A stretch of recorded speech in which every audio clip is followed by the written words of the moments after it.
नमस्कार, खबरों का पंचनामा देख रहे हैं आप। मैं हूं आपके साथ पूजा। हम लेकर आए हैं देश और दुनिया की 5 बड़ी खबरें, जिस पे चर्चा के लिए मेरे साथ स्टूडियो में मौजूद हैं कैपिटल टीवी के editor in chief doctor Manish Kumar. Doctor साहब, बहुत बहुत स्वागत है आपका। धन्यवाद। सबसे पहले नजर हेडलाइंस पर। ओडिशा में पहली बार बीजेपी सरकार। ओडिशा में प्रचंड जीत के बाद नई सरकार का हुआ शपथ ग्रहण। मोहन मांझी बने सीएम, नवीन पटनायक भी मंच पर रहे मौजूद। आंध्र प्रदेश में भी एनडीए सरकार। चंद्रबाबू नायडू ने ली मुख्यमंत्री पद की शपथ। पवन कल्याण बने डिप्टी सीएम। पीएम मोदी समेत तमाम दिग्गज रहे मौजूद। जनता का आभार व्यक्त करने रायबरेली के बाद वायनाड पहुंचे राहुल गांधी। कहा, बड़ी दुविधा में हूं, किसे चुनूं, वायनाड या रायबरेली, ये मेरे लिए धर्म संकट। नीट परीक्षा रद्द करने और काउंसलिंग पर रोक लगाने से सुप्रीम कोर्ट का साफ इनकार। सुप्रीम कोर्ट ने एनटीए को भेजा नोटिस। हाईकोर्ट में भी याचिका दायर। सुप्रीम कोर्ट ने दिल्ली में जल संकट को लेकर केजरीवाल सरकार को लगाई जमकर फटकार। पूछे कई तीखे सवाल। सुप्रीम कोर्ट में दिल्ली सरकार की पकड़ी गई चोरी, टैंकर माफिया के खिलाफ एक्शन न होने पर सुप्रीम कोर्ट ने दी चेतावनी। खबरों की शुरुआत में सबसे पहले बात ओडिशा में भी बीजेपी सरकार की। ओडिशा में पहली बार बीजेपी की सरकार का गठन हो चुका है। नए सीएम के तौर पर 4 बार के विधायक मोहन मांझी ने सीएम पद की शपथ ले ली है। साथ ही कनक वर्धन सिंह देव ने भुवनेश्वर के जनता मैदान में उप मुख्यमंत्री पद की शपथ ली। इसी कड़ी में ओडिशा की मनोनीत उप मुख्यमंत्री प्रवती परिड़ा ने भी उप मुख्यमंत्री पद की शपथ ली। बड़ी बात, इस समारोह में पीएम मोदी समेत तमाम दिग्गज तो शामिल हुए ही थे, पर नवीन पटनायक भी समारोह में पहुंचे। साथ ही शपथ से पहले मांझी ने नवीन पटनायक के घर पर जाकर उनसे मुलाकात की थी। नवीन पटनायक ने अपने घर पर मोहन चरण मांझी का गर्मजोशी से स्वागत भी किया था। अब ओडिशा में भी बीजेपी की सरकार का गठन हो गया है। क्या फॉर्मूला के तहत ये ट्राइबल कैंडिडेट को उतारा गया और आज जिस तरह से नवीन पटनायक खुद पहुंचे, कैसी तस्वीरें? Absolutely marvellous. ये दिल्ली में नहीं दिखता।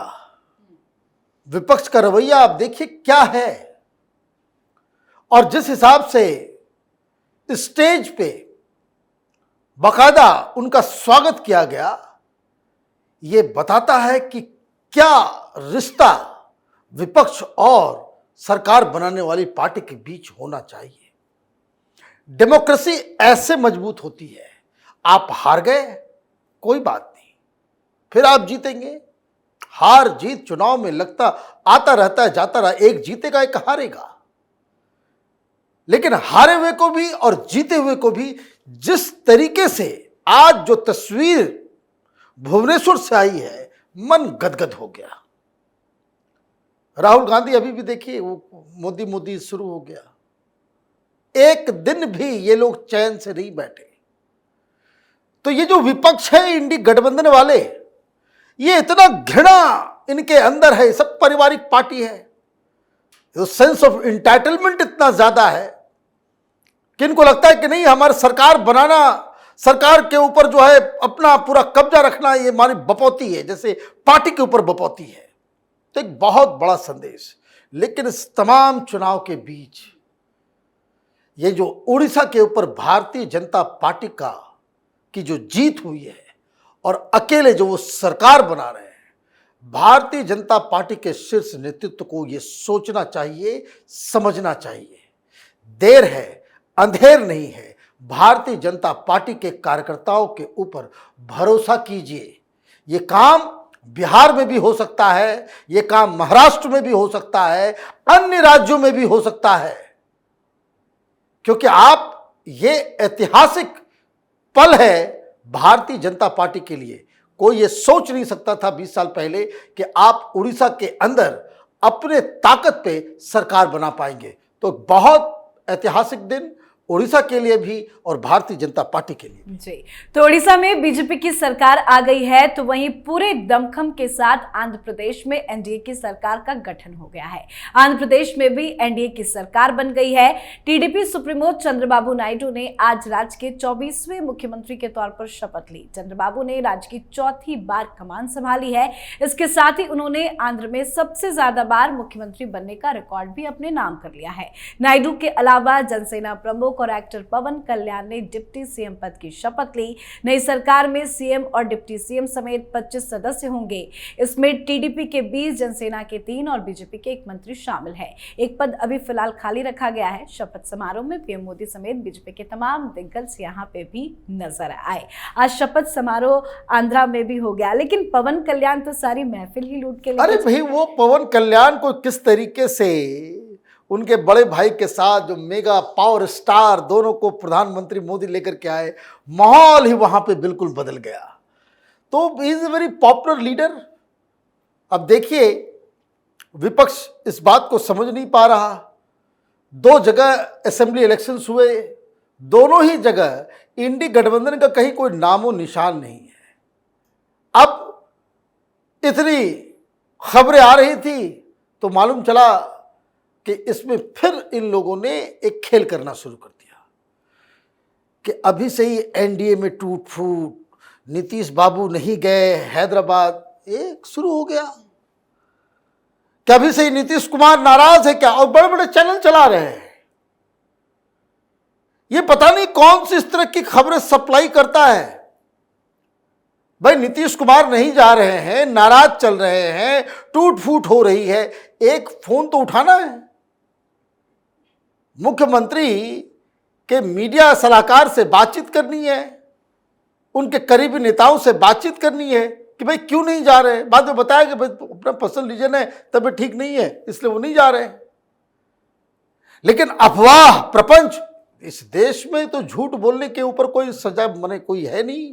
तो ये आप देखिए कि किस तरीके का एक राई का पहाड़ बनाने की कोशिश में। और मैं बार बार कह रहा हूं, ये जो आतुरता है कि बिल्कुल अभी सारी चीजें हो जाए, अभी से ही प्रधानमंत्री के ऊपर अटैक करना चालू करो, अभी से ही एनडीए को तोड़ दो, ये आतुरता इनके विनाश का कारण बनने जा रही है। जी, अब बात करते हैं राहुल गांधी की, जो बड़ी दुविधा में फंसे हुए हैं। राहुल गांधी लोकसभा चुनाव में मिली जीत को लेकर जनता का आभार करने कल रायबरेली पहुंचे थे और आज वो वायनाड के दौरे पर पहुंचे, जहां उन्होंने एक जनसभा को संबोधित किया। इस दौरान उन्होंने कहा कि मैं इस दुविधा में हूं कि आखिर रायबरेली सीट छोड़ दूं या फिर वायनाड से इस्तीफा दूं। उन्होंने पीएम मोदी पर तंज कसते हुए कहा कि ऐसा इसलिए है क्योंकि मैं भगवान नहीं हूं, मुझे भगवान ने नहीं भेजा है और ना ही नरेंद्र मोदी की तरह भगवान मुझसे कोई फैसला कराते हैं। उन्होंने कहा कि मेरे भगवान तो इस देश के गरीब लोग ही हैं, वो ही मुझे बताते हैं कि क्या करना चाहिए। वैसे आपको बता दें कि खबर तो ये है कि राहुल गांधी वायनाड से इस्तीफा देंगे और रायबरेली सीट अपने पास रखेंगे। राहुल गांधी वाकई में कोई दुविधा में है या प्रियंका गांधी वाड्रा को वायनाड में सेट करने के लिए पिच तैयार कर रहे हैं? देखिए, मुझे लग रहा है कि जिस तरह का बयान उन्होंने दिया है, ये इतना ज्यादा आपके विष और जहर से भरा हुआ व्यक्ति ही दे सकता है।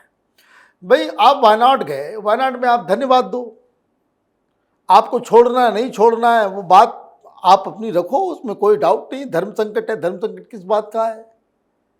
वायनाड अगर आपको छोड़ना नहीं था तो वायनाड तो चुनाव पहले ही हो गया, उसके बाद आपको रायबरेली में फॉर्म नहीं भरना था। बात बहुत ही सिंपल है। You made a political decision कि भाई हमको नॉर्थ इंडिया में अगर हम जीतते हैं पर हमारा यूपी में टिका हुआ रहता है, कांग्रेस पार्टी के लिए बेहतर होगा। यही तो स्ट्रेटजी थी। ये धर्म संकट हुआ नहीं, कोई ऐसा नहीं कि दो जगह आप एक साथ चुनाव लड़ रहे हो। वायनाड आप लड़ चुके, वोटिंग हो गई, उसके बाद यू मेड अ डिसीजन कि भाई अब हम रायबरेली भी लड़ेंगे। तो ऑब्वियस सी बात है कि रायबरेली अगर आप बाद में लड़ रहे हो तो रायबरेली आप रखोगे, वहां प्रियंका वाड्रा को या किसी और को भी भेजना हो आप, वो उनका डिसीजन है। लेकिन ये बात क्या प्रधानमंत्री मोदी भगवान है तो ये है तो वो है, भाई कम से कम ये आदमी तो नहीं कर रहा है ना प्रेस वालों को कि जो राहुल गांधी है वो राहुल गांधी नहीं है, राहुल गांधी तो गया। भाई हो गया चुनाव, हार मान लो, हार मान करके, जैसे देखिए कैसे उड़ीसा में मुख्यमंत्री पटनायक साहब जो हैं वो आए, बधाई दिया, माहौल को आप बेहतर करें। लेकिन आपकी दिक्कत क्या है कि जो सेंस ऑफ एंटाइटलमेंट इतना ज्यादा है कि मैं हार कैसे सकता हूं, वो जिद्दी बच्चा जो होता है ना, ठीक उसी तरह का बर्ताव राहुल गांधी का है। बिल्कुल। अब बात करते हैं नीट यूजी रिजल्ट को लेकर मचे घमासान की। मेडिकल प्रवेश परीक्षा यानी नीट यूजी के नतीजों की घोषणा 4 जून को किए जाने के बाद से परीक्षा आयोजित करने वाली राष्ट्रीय परीक्षा एजेंसी यानी एनटीए की कार्यप्रणाली पर लगातार सवाल उठाए जा रहे हैं। नीट की परीक्षा में हुई गड़बड़ी को लेकर सुप्रीम कोर्ट में एक याचिका भी दाखिल की गई थी, जिसे लेकर सुप्रीम कोर्ट में आज सुनवाई भी हुई। सुप्रीम कोर्ट ने परीक्षा रद्द करने और काउंसलिंग प्रक्रिया पर रोक लगाने से साफ साफ इनकार कर दिया। तो वहीं दोबारा परीक्षा की मांग करने वाली याचिकाओं पर राष्ट्रीय परीक्षा एजेंसी एनटीए को नोटिस जारी किया गया है। साथ ही अब नया मामला एप्लीकेशन प्रोसेस को लेकर भी सामने आ गया है। नीट एप्लीकेशन प्रोसेस को लेकर राजस्थान हाईकोर्ट में याचिका दायर की गई है। याचिका में नीट यूजी परीक्षा के आयोजन को लेकर सवाल उठाए जा रहे हैं। छात्राओं के अंदर तो काफी ज्यादा गुस्सा है, लेकिन आखिर गड़बड़ी कहां पे हुई है? देखिए, पूरा सिस्टम ही गड़बड़ है। आप देखिए, यूपीएससी भी टेस्ट लेता है, इस तरह की गड़बड़ियां मिलती है नहीं। कैट का एग्जाम होता है, गड़बड़ियां होती है नहीं। कई सारे टेस्ट होते हैं, लेकिन ऐसी क्या बात है कि कुछ टेस्ट इस तरह के बदनाम हो गए हैं? तो कहीं पेपर लीक हो जाता है, कहीं एडमिशन में गड़बड़ होता है, कहीं मार्क्स में गड़बड़ होता है, कहीं कुछ कहीं कुछ कहीं कुछ कहीं कुछ। और मैं आपको बता दूं, भारतीय जनता पार्टी को इस पेपर लीक की वजह से युवाओं का बहुत बड़ा चंक उन्होंने वोट नहीं किया। इस बात को इस सरकार को समझना चाहिए। मेरा अपना सुझाव है, एक तो युवाओं के भविष्य के साथ खेलने वाले अगर कोई भी एजेंसी हो, क्या हो नहीं हो, चाहे वो पेपर लीक का मामला हो, उसमें अकाउंटेबिलिटी तो फिक्स किया जाए। चूंकि ये लाखों करोड़ों युवाओं के भविष्य से जुड़ा हुआ मसला है, कानून आना चाहिए।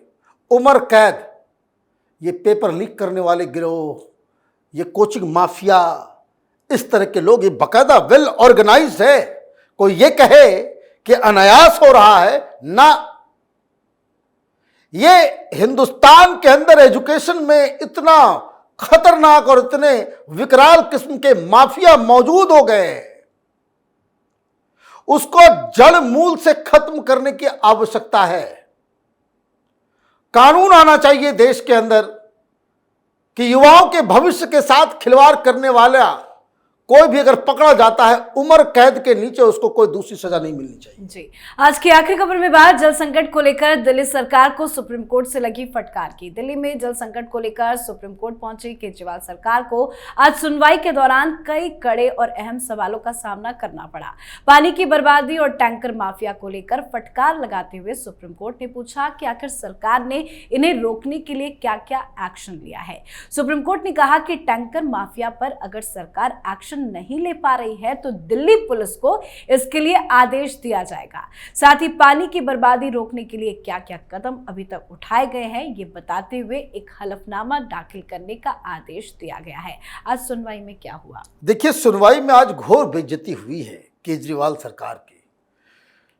वो डायलॉग देते थे ना ये लोग, जेल में बड़ी चिंता है दिल्ली की जनता की, पानी से हाहाकार मचा हुआ है उसकी कमी से, सब कुछ कर लिया, लेकिन ये लोग राजनीति करना चाह रहे हैं। लेकिन आज कोर्ट ने इनके झूठ को पकड़ लिया। पहली चीज़ उनसे कही गई कि भाई आप झूठे झूठे स्टेटमेंट क्यों दे रहे हो। दूसरी चीज़ ये कहा गया कि भाई अधिकारी क्यों नहीं आए एफिडेविट दे रहे हैं, ये मंत्री क्यों एफिडेविट दे रहा है। तीसरा, पानी कहाँ गायब हो जा रहा है, ये पानी जो लीक हो रहा है, बाजार में कालाबाजारी हो रही है, टैंकर माफिया के पास पानी जा रहा है, ये सारी चीज़ें रोज़ अखबार में छप रही है, मीडिया में आ रहा है। आज एक टीवी चैनल ने स्टिंग ऑपरेशन कर दिया था आज तक वालों ने कि किस तरह से टैंकर माफिया ऑपरेट कर रहा है खुलेआम दिल्ली के अंदर में। तो उसके खिलाफ कोई कार्रवाई होगी? नहीं होगी। क्यों नहीं होगी? भाई इनके ही लोग हैं, कार्रवाई खाक करेंगे। आदत खराब हो गई ना सबकी। कोई जो है शराब में खाता है तो कोई बस में खाता है, कोई पानी में खाता है, कोई बिजली में खाता है। ये खाऊ हो गए, बिना खाए मन नहीं लगता इनका। और सुप्रीम कोर्ट में गलत गलत चीजें कर रहे हैं। कल भी डांट खाए थे, आज भी डांट खाए, और कल इनको जवाब देना है कि आपने टैंकर माफिया के ऊपर क्या क्या कार्रवाई की। अब तक 9 साल हो गए।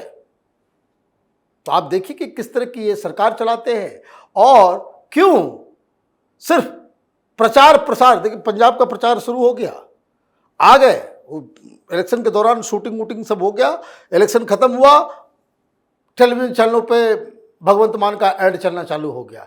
तो कोई गड़बड़ियां थोड़ी बताएगा, अब किसी को कोई गड़बड़ी नजर नहीं आएगी। तो आप इस तरीके से सच्चाई को दबा करके आप सरकार चलाना चाहते हो, मुबारकबाद हो आपको, लेकिन सुप्रीम कोर्ट भी इनकी झूठ से अब उब गया है। जी, बहुत बहुत धन्यवाद सर बातचीत के लिए। धन्यवाद। खबरों का पंचनामा में आज के लिए फिलहाल इतना ही। देश विदेश की बाकी खबरों और उनके सटीक एनालिसिस के लिए देखते रहिए कैपिटल टीवी। हमें लाइक कीजिए, शेयर कीजिए और कैपिटल टीवी को सब्सक्राइब कीजिए। नमस्कार।